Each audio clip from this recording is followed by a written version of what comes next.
ताज express के general डिब्बे में अपना सामान बोरियों में भरकर मनोज और पांडे वापस ग्वालियर की ओर चल दिए। आईएएस की मुख्य परीक्षा की तैयारी करने दिल्ली जाने वाले मनोज वापसी में श्रद्धा के प्यार को अपने मन में बसाए लौट रहा था। उसे अपना मन भरा भरा सा लग रहा था। मनोज सोचने लगा, यदि पहले ही अटेम्प्ट में वो आईएएस या आईपीएस बन जाए तो श्रद्धा से कितनी आसानी से कह सकता है कि वह उससे प्यार करता है। इन्हीं सपनों में डूबा मनोज ग्वालियर पहुंच गया। ग्वालियर में पीली कोठी में मनोज और पांडे ने फिर से एक कमरा किराए से ले लिया। 2 दिन बाद मनोज भोपाल मुख्य परीक्षा देने चला गया। दिलीप सोनी भोपाल में एसडीएम थे और पुलिस हेडक्वार्टर में सरकारी आवास में रहते थे। उनके यहाँ रुककर मनोज पेपर दे आया। सामान्य अध्ययन और कंपलसरी इंग्लिश पेपर के बाद 10 दिन का गैप था। मनोज पेपर देकर वापस ग्वालियर आ गया। सामान्य अध्ययन के पेपर में मनोज एकदम से सटीक उत्तर नहीं लिख पाया था।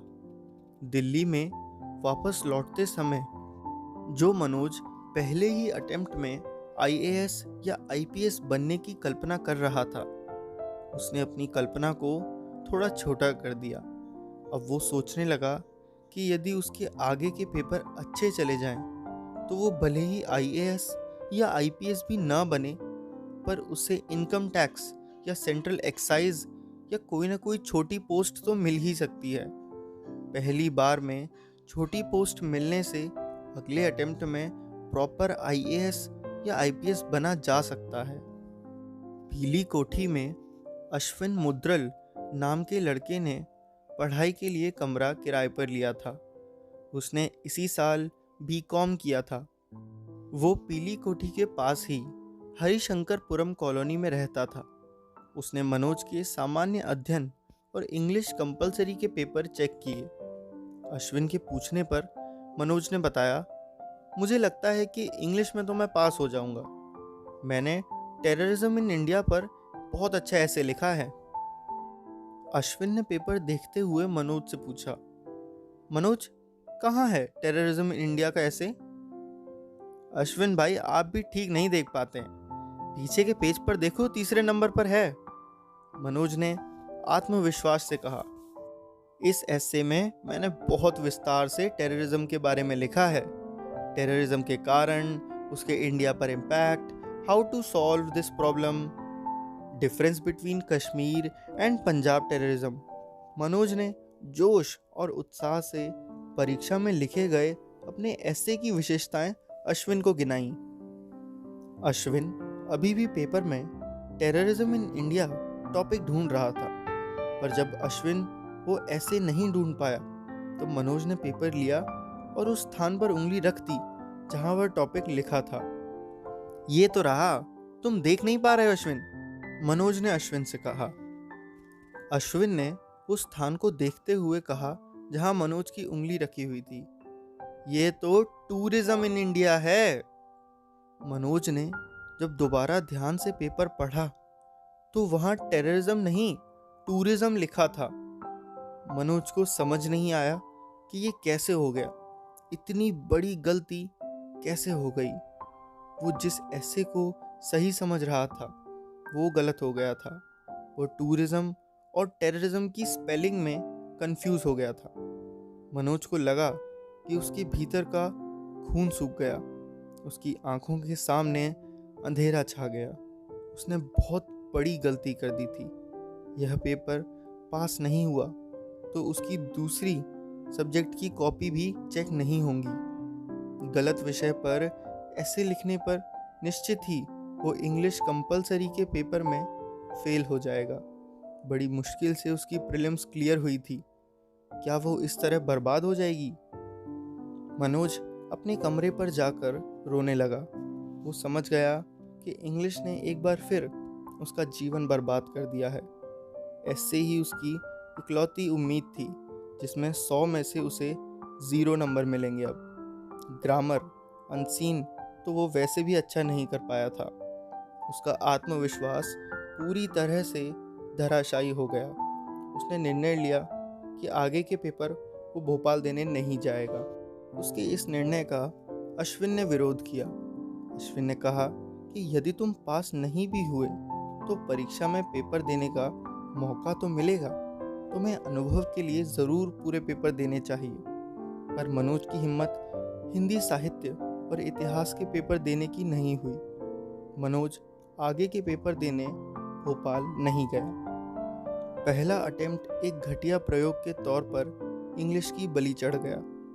अब फिर से 1 साल की मेहनत सामने है। मनोज को फिर से प्रीलिम्स से शुरुआत करनी है। दुख का दौर फिर से शुरू हो गया। मनोज अपनी इस असफलता को किस मुंह से श्रद्धा को बताएगा? इच्छा होने के बावजूद मनोज श्रद्धा से बात करने की हिम्मत नहीं कर पा रहा था। पीली कोठी में रहने वाले लड़कों ने उत्तर प्रदेश पीएससी की प्रीलिम्स परीक्षा दे दी थी। मनोज, पांडे, अश्विन, गुप्ता सभी की यूपी प्रीलिम्स क्लियर हो गई। मनोज सोचने लगा कि यदि यूपी में किसी भी पोस्ट पर सिलेक्शन हो जाए तो उसके बाद आईएएस की तैयारी अच्छे से कर सकते हैं। कई लड़के नायब तहसीलदार, सेल टैक्स इंस्पेक्टर बनने के बाद भी आईएएस की तैयारी करते हैं और सफल भी होते हैं। आईएएस की मुख्य परीक्षा बर्बाद होने से हताश हुए मनोज ने उत्तर प्रदेश पीएससी की प्रीलिम्स क्लियर करने के कारण अपने भीतर फिर से उम्मीद को जगाया। रेगिस्तान में तड़पते हुए आदमी को जैसे बूंद पानी मिल गई हो। उसके सामने फिर से एक मुख्य परीक्षा देने का लक्ष्य था। भले ही वह मुख्य परीक्षा आईएएस की न होकर किसी स्टेट पीएससी की हो। इस उम्मीद से पैदा हुए आत्मविश्वास के कारण उसकी इच्छा एक बार फिर श्रद्धा से बात करने की होने लगी। उसने तय किया कि वह आज श्रद्धा से ज़रूर बात करेगा। मनोज ने श्रद्धा के द्वारा दिया हुआ उसके घर का फ़ोन नंबर ढूंढा, पर फ़ोन नंबर नहीं मिला। उसे याद नहीं आ रहा था कि उसने श्रद्धा का फ़ोन नंबर कहाँ रख दिया। उसने फिर से अपनी किताबों में श्रद्धा का नंबर ढूंढने शुरू कर दिया। बहुत देर तक जब नंबर नहीं मिला तो वह निराश होकर पलंग पर बैठ गया। मनोज को उजड़ा हुआ देखकर पांडे ने पूछा, क्या ढूंढ रहे हो मनोज? आईएएस तो गई तुम्हारी, अब यूपी सर पर है, पढ़ लो, कहाँ भटक रहे हो? मनोज श्रद्धा में डूबा हुआ था। श्रद्धा का फ़ोन नंबर नहीं मिल रहा है, मुझे उससे बात करनी है। पांडे ने अपनी किताब बंद कर दी और वार्ता की मुद्रा में बैठ गया। तो कर लो बात, किसने रोका है? पर कहोगे क्या? हेलो श्रद्धा, मैं फेल हो गया हूँ। 12th के बाद मैं आईएएस के कंपलसरी इंग्लिश पेपर में भी फेल हो गया हूँ। टूरिज्म की जगह टेररिज्म पर ऐसे लिखाया। करो करो, फ़ोन करो, एक काम करना, मेरी भी बात कराना। पांडे ने श्रद्धा को फ़ोन करने की एक्टिंग करते हुए मनोज से कहा। जब मनोज ने पांडे के इस व्यंग पर कुछ नहीं कहा तो पांडे ने अपनी अधूरी बात मनोज से फिर कही। मनोज जी, असफल लड़कों को प्यार नहीं मिलता। अगर श्रद्धा से प्यार करना है तो पढ़ाई करो, यूपी में सेलेक्ट हो जाओ, तब शायद श्रद्धा तुमसे प्यार कर ले। अभी तो दुत्कार ही देगी। पांडे ने प्यार में सफलता विषय पर यथार्थवादी भाषण मनोज को दे दिया। तभी कमरे पे गुप्ता और अश्विन आ गए। पांडे ने कमरे में सबसे कम उम्र के पर दिमाग में सबसे तेज अश्विन मुदगल से पूछा, आज की चर्चा का विषय प्यार है। अश्विन जी, प्यार के विषय में आपके क्या विचार हैं? अश्विन पढ़ाई में गंभीर और दुनियादारी के झंझटों से दूर रहने वाला लड़का था। उसे इस तरह की निरर्थक चर्चाओं में कोई रुचि नहीं थी। पढ़ लो सालों, 5-6 महीने बाद यूपी मुख्य परीक्षा होनी है, तुम्हें अभी भी प्यार करना है? अश्विन ने छूटते ही गाली दी। लेकिन पांडे ने जब एक बार फिर अश्विन से प्यार पर अपने विचार व्यक्त करने का आग्रह किया तो अश्विन ने जवाब देना शुरू किया। ठीक है, तो सुनो। पॉइंट नंबर 1, प्यार एक जोंक है जो विद्यार्थी से उसी समय चिपकती है जब उसे अपने सबसे ज़्यादा समय पढ़ाई में देना होता है। दूसरा, प्यार व्यार कुछ नहीं होता, ये महज अभावों का आकर्षण है। अभाव माने समझ रहे हैं ना पांडे, जो चीज़ हमारे पास नहीं होती उसका आकर्षण। मनोज को अश्विन की यह फिलॉसफी पसंद नहीं आई। मनोज ने विरोध किया। मेरे लिए प्यार आंतरिक शक्ति है जो मुझे पढ़ने को प्रेरित करती है। गुप्ता को अश्विन के स्थान पर मनोज की बात पसंद आई थी। उसने मनोज से कहा, वाह मनोज जी वाह, क्या बात कही है, मेरे मुंह की बात छीन ली। अश्विन जी को क्या पता प्यार के बारे में, प्यार के बारे में ये निरक्षर हैं। अश्विन को गुप्ता का मजाक पसंद नहीं आया। वो गंभीर हो गया। उसने उसी गंभीरता से कहा, पहले सेलेक्ट हो जाओ फिर कर लेना प्यार, और अगर प्यार करोगे तो सिलेक्शन होना बहुत मुश्किल है। इसीलिए सब छोड़ छाड़ कर पहले केवल पढ़ो। किताब सामने रखकर प्रेमिका के बारे में सोचने से सिलेक्शन नहीं होता। कमरे में सन्नाटा हो गया। अब किसी के मुंह से कोई आवाज़ नहीं निकल रही थी। इस गंभीर चर्चा में किसी के पास अब बोलने के लिए कुछ भी नहीं था। इंग्लिश आगे कोई रुकावट न डाले, इसीलिए मनोज और पांडे ने मनोज के पुराने दोस्त रविकांत द्विवेदी के यहाँ इंग्लिश की कोचिंग शुरू कर दी। कोचिंग में 6 लड़कियाँ और 10-12 लड़के थे। एक दिन रविकांत सर ने क्लास में योगिता नाम की लड़की को किसी बात पर डांट दिया। योगिता की आंखों में आंसू बहने लगे। आंसू बहाती योगिता पांडे को अचानक मासूम लगने लगी। आज पहली बार पांडे ने देखा कि योगिता की आंखें दूसरी लड़कियों से बड़ी और खूबसूरत हैं। पांडे की इच्छा इन बड़ी आंखों में डूबने की हो गई। मनोज के प्यार के विरोधी पांडे आज अचानक योगिता से प्यार कर बैठे। पांडे को भी इस समय पढ़ाई की सख्त ज़रूरत थी, पर पढ़ाई के सबसे ज़रूरी समय में प्यार की जोंक उससे भी चिपक गई थी। अश्विन द्वारा कही गई प्यार के विषय में पहली बात पांडे के संदर्भ में सही सिद्ध हो चुकी थी। मनोज को ये जानकर सुकून मिला था कि पांडे भी प्यार करने लगा है, क्योंकि उसे उम्मीद थी कि पांडे अब श्रद्धा का विरोध नहीं करेगा। पांडे और मनोज ने योगिता से दोस्ती बढ़ा ली। आईएएस की तैयारी करने वाले दोनों प्रेमियों के पास वक्त की कमी थी, जिस कारण योगिता को पांडे से प्यार करने के लिए राजी करने में ज़्यादा वक्त बर्बाद नहीं किया जा सकता था। इसीलिए योगिता के मन की थाह लेने के लिए दोनों उसके घर पहुंच गए। योगिता ने मनोज से कहा, रवि सर आप लोगों की बहुत तारीफ करते हैं, कहते हैं आप लोग पीएससी में ज़रूर सेलेक्ट होगे। मनोज ने वक्त बर्बाद न करते हुए पांडे को एक योग्य प्रेमी के रूप में योगिता के दिल में स्थापित करने की कोशिश की। मेरा तो पता नहीं, पर पांडे ज़रूर सेलेक्ट हो जाएगा। लेखन क्षमता बहुत अच्छी है इनकी। कॉलेज में निबंध लेखन में हमेशा फर्स्ट आते थे। मनोज ने पांडे के विषय में एक काल्पनिक झूठ बोल दिया। पांडे के व्यक्तित्व में यह झूठ 4 चांद लगा रहा था। इसीलिए मनोज के द्वारा पूर्व में बोले गए झूठ का विरोध करने वाले सिद्धांतवादी पांडे ने इस झूठ का खंडन नहीं किया। मनोज के इस झूठ का तत्काल असर हुआ। योगिता ने पांडे की तरफ मुस्कुराते हुए देखा। पांडे को प्यार की ऐसी स्पीड की उम्मीद नहीं थी। वह योगिता का मुस्कुराता हुआ चेहरा देखकर समझ गया कि योगिता उसमें रुचि ले रही है। योगिता की मम्मी ने पोहे की प्लेट मेहमानों के वेश में आए प्रेमियों के सामने रख दी। कुछ देर कमरे में चुप्पी रही।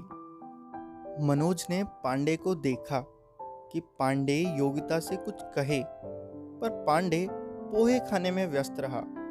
मनोज ने पांडे को इशारा किया कि वह बातचीत आगे बढ़ाए। मनोज के इशारे से हड़बड़ाए पांडे ने योगिता से कहा, तो तुम्हारी मम्मी पोहे बहुत अच्छे बनाती हैं। मैंने तो आज तक इतने अच्छे पोहे नहीं खाए। और मनोज जी, मनोज जी के गांव में तो पोहे बनते ही नहीं है। ग्वालियर आकर ही खाए इन्होंने पहली बार पोहे। हा हा हा हा। मनोज ने सर पीट लिया। पांडे समदर्शी था। वह योगिता से भी वैसे ही बातचीत कर रहा था जैसे वह जगदीश तोमर या अश्विन के साथ करता था। योगिता के कमरे में एक सितार रखा था। सितार को देखकर पांडे की कुछ कहने की इच्छा हुई। उसने कहा, ये सितार कौन बजाता है? मैं कभी कभी बजाती हूँ। योगिता ने अपनी बड़ी बड़ी आंखें नचाते हुए कहा। पांडे ने योगिता से कहा, संगीत हमारे मन को बहुत सुकून देता है। मैं एक अच्छा गायक तो नहीं हूँ, पर एक अच्छा श्रोता हूँ। योगिता को पांडे का मजाक अच्छा लगा। उसने कहा, अच्छे श्रोता नहीं होंगे तो अच्छा गायक सुनाएगा किसे? पांडे ने योगिता के घर से विदा लेते समय योगिता से कहा, अगली बार तुम्हारा सितार सुनेंगे। पांडे ने एक बार और इस घर में आने की भूमिका बना दी। मतलब पांडे ने यह बात बता दिया था कि अब रिश्ता लंबा चलना है, आना जाना लगा रहेगा। इतना कहकर उसने एक भरी हुई नज़र योगिता के चेहरे पर डाली। योगिता की बड़ी सी आंखें झुक गई और योगिता मुस्कुरा दी। प्यार का अंकुर मन में लिए पांडे मनोज के साथ पीली कोठी आ गया। पांडे ने वापस आकर अपने कमरे में फैली किताबों को अजनबी निगाहों से देखा। कुछ किताबें पलंग पर खुली हुई पड़ी थीं, जिन्हें वो प्यार की तलाश में निकलने के पहले खुला हुआ छोड़ गया था। इन किताबों को उसने बंद करके रख दिया। दीवार पर चिपके टाइम टेबल में यह समय मुगल कालीन अर्थव्यवस्था के पढ़ने का था। आज पांडे और मनोज योगिता से बात करने में वो समय बिता आए थे। इसीलिए अब दोनों को पढ़ाई की चिंता सताने लगी। दिसंबर शुरू हो चुका था और मई के पहले रविवार को आईएएस प्रीलिम्स और उसके बाद यूपी मुख्य परीक्षा होनी थी। पांडे ने बगल के कमरे में झांक कर देखा। वहां अश्विन चुपचाप अपनी किताबों में डूबा हुआ था। एक अजीब सा अपराध बोध मनोज और पांडे को महसूस हुआ। दोनों ने अपनी किताबें उठाईं और पढ़ने बैठ गए। छूट चुकी मुगल अर्थव्यवस्था। आधा घंटा पढ़ने के बाद पांडे के दिमाग में फिर से योगिता घूमने लगी। उसने इतिहास की किताब को बंद करके रख दिया और आंखें बंद करके लेट गया। अब मामला समानता का था। मनोज और पांडे दोनों प्यार में डूब चुके थे और सामने परीक्षा थी। पांडे ने हाल ही में रिलीज फिल्म मोहब्बतें का गाना अपने टेप पर चालू कर दिया, जिसके बोल थे, सोनी सोनी अखियों वाली। गाना सुनकर वो योगिता की बड़ी और सोनी सोनी आँखियों में डूब गया। तो दोस्तों, ये था 12th फेल बाय अनुराग पाठक हिंदी ऑडियो बुक का पार्ट 19। कल फिर मिलूँगा आपसे एक नए एपिसोड में। तब तक के लिए हंसते रहिए और मुस्कुराते रहिए।